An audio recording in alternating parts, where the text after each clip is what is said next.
thought her grief was playing tricks on her mind. She had just finished sorting through the last of Grandma Elena's belongings, her hands still dusty from the attic boxes, when the familiar tinkle of the old music box drifted from the living room below.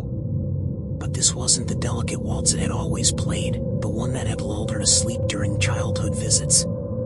This was something else entirely, something that made her heart skip and her breath catch in her throat. Maria had inherited the music box just 3 weeks after her grandmother's funeral. Elena Rodriguez had been 93 when she passed, taking with her a lifetime of stories and secrets that would never be told. The music box had been Elena's most treasured possession, a wedding gift from Maria's grandfather in 1952. It was a beautiful piece, crafted from rich mahogany with intricate brass inlays that caught the light like tiny stars.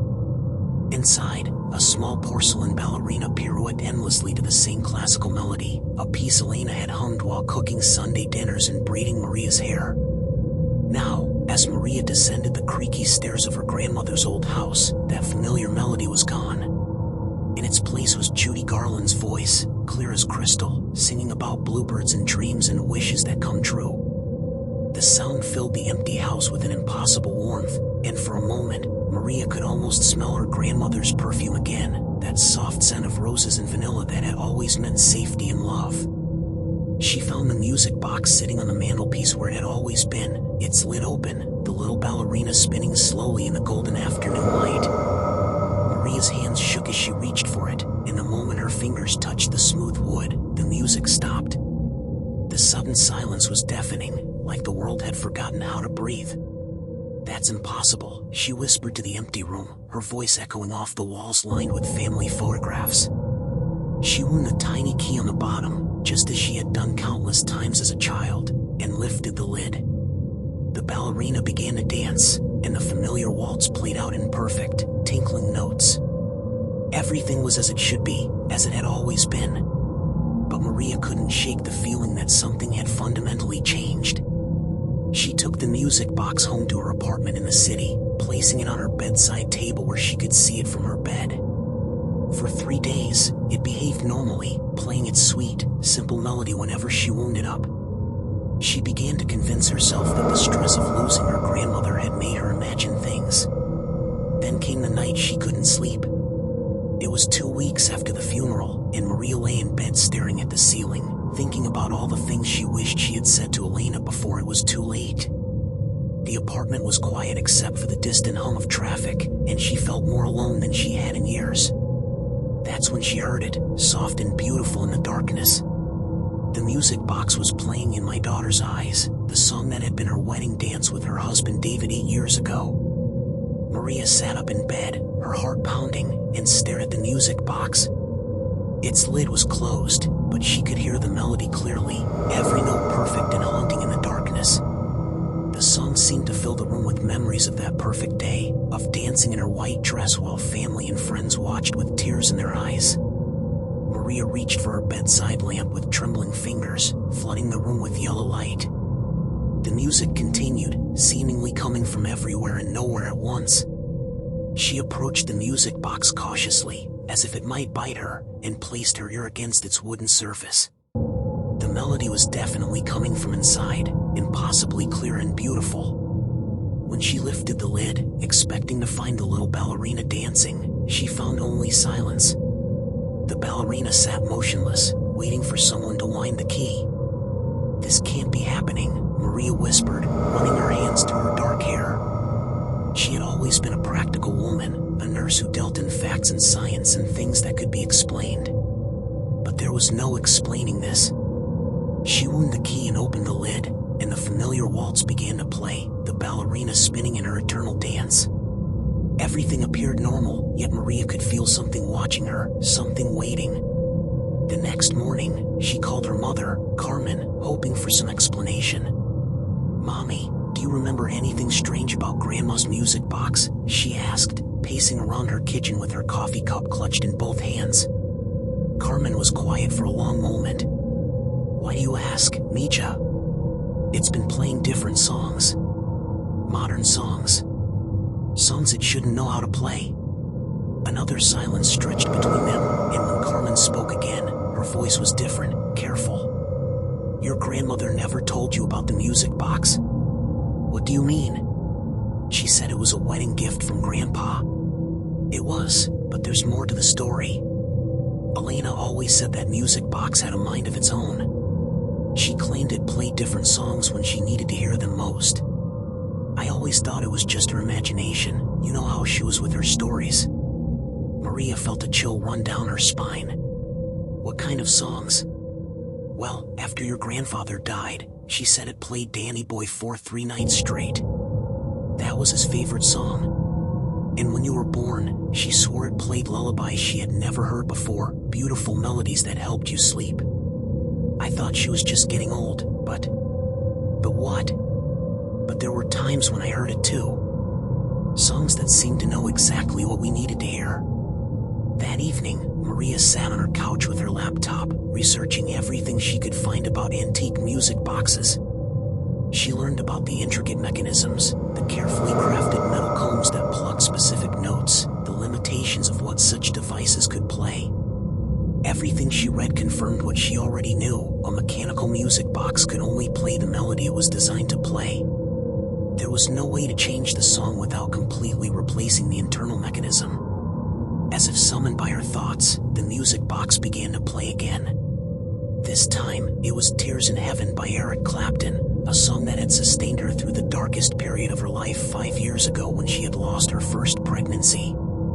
The melody was perfect, every guitar note translated into the delicate chimes of the music box. Maria closed her laptop and listened, tears streaming down her face as she remembered those painful days when she thought she might never recover from the loss.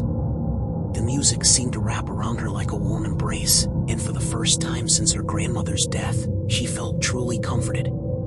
It was as if Elena was still there, somehow, still offering the love and support she had always provided. When the song ended, Maria whispered thank you to the empty room, not knowing if she was speaking to her grandmother or to something else entirely. Days turned into weeks, and the music box continued its impossible performances. It played Happy Birthday on her daughter Sophia's 3rd birthday, even though Sophia lived with her ex-husband and wouldn't be visiting until the weekend. It played What a Wonderful World on the morning Maria got promoted to head nurse at the hospital. Most surprisingly, it played Canon in D the night before her estranged sister Rosa called to reconcile after 3 years of silence, as if it knew what was coming before Maria did. Each time, Maria tried to document what was happening. She recorded videos on her phone, but the recordings always came out strange, filled with static or completely silent. She took pictures of the music box while it played, but they showed nothing unusual, just an ordinary antique sitting peacefully on her table. The breakthrough came when Maria decided to have the music box professionally examined. She contacted Dr. James Morrison, a professor of mechanical engineering at the local university who specialized in antique musical instruments. Dr. Morrison was a tall, thin man with graying hair and wire-rimmed glasses, the kind of person who seemed to live and breathe precision and facts. "This is quite a beautiful piece," he said, examining the music box under a magnifying glass in his cluttered office. "The craftsmanship is exquisite. Probably Swiss, manufactured sometime in the 1890s. The mechanism appears to be completely original." Maria watched nervously as he carefully opened the bottom of the music box to examine the internal works. She had been dreading this moment, afraid that taking it apart might somehow destroy whatever magic it contained. "The interesting thing," Dr. Morrison continued, adjusting his glasses, "is that this mechanism is far more sophisticated than anything I've seen from that era. Look at this." He pointed to a series of tiny metal combs and pins that seemed to dance in the lamplight. These components are arranged in a way that should allow for multiple melodies, but that technology didn't exist when this was made. It's as if someone took a modern programmable music box mechanism and disguised it to look antique. "But you said the mechanism was original," Maria said, confused. "That's what's so puzzling. Every test I can run suggests that these parts are indeed from the 1890s. The metal shows appropriate aging, the wear patterns are consistent with over a century of use, and the construction techniques match the period perfectly. But the arrangement of the components suggests capabilities that shouldn't be possible." Dr. Morrison spent 3 hours examining every inch of the music box, using instruments Maria couldn't even name. He measured, photographed, and analyzed, but his conclusions only deepened the mystery. "I've never seen anything like this," he admitted finally. "The mechanism can play at least 50 different melodies, possibly more. The programming is incredibly sophisticated, far beyond what should be possible with mechanical components alone. Yet there's no evidence of any modern additions or modifications. It's as if this device exists outside the normal rules of mechanical engineering." That night, Maria sat in her bedroom staring at the music box, Dr. Morrison's words echoing in her mind. She thought about her grandmother's stories, the ones she had always dismissed as the rambling of an old woman. Elena had often talked about music that spoke to the soul, about melodies that could heal broken hearts and mend wounded spirits. Maria had always assumed these were metaphors, but now she wondered if her grandmother had been trying to tell her something much more literal. As if responding to her thoughts, the music box began to play again. This time, it was a song Maria had never heard before, a haunting melody that seemed to be composed of pure emotion. The notes rose and fell like a conversation, like someone trying to communicate something important across an impossible distance. Maria found herself crying, not from sadness but from a deep sense of connection to something larger than herself. She began to understand that the music box wasn't just playing songs, it was trying to tell her something. Each melody was chosen carefully, purposefully, as if by someone who knew her better than she knew herself. The realization should have been terrifying, but instead, it filled her with a strange sense of peace. The next day, Maria called her mother again.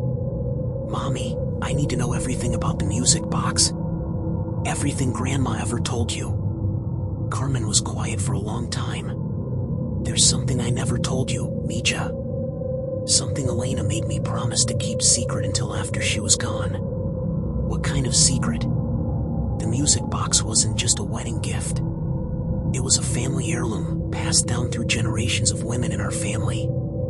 Elena's great-grandmother brought it from Spain in the 1880s, and every woman who owned it reported the same thing. It played the songs their hearts needed to hear." Maria felt the room spinning around her. "Why didn't anyone ever tell me?" "Because Elena was afraid. She said the music box chose its owner, and she wasn't sure it would choose you. She didn't want to burden you with something you might not understand or accept. But when she got sick, she started playing it every night, and she said it was preparing for you, learning your songs." The implications of this revelation settled over Maria like a weight. She thought about all the moments in her life when she had felt most alone, most lost, and realized that her grandmother had somehow been preparing for this, planning to leave her something that would provide comfort even after death. That evening, Maria sat with the music box in her lap, running her fingers over its smooth surface. "I understand now, Grandma," she whispered. "You found a way to stay with me." As if in response, the music box began to play one final song, "You'll Never Walk Alone." It was a song Elena had sung to Maria during her childhood, whenever she was scared or sad. The melody filled the room with warmth and love, and Maria knew without a doubt that her grandmother was still there, still watching over her, still providing the comfort and guidance she had always given. The music box continued to play its impossible songs, but Maria no longer questioned how or why. She had learned to accept that some things in this world exist beyond the boundaries of science and logic, that love can transcend even death, and that sometimes the most important truths are the ones that can't be explained or proven.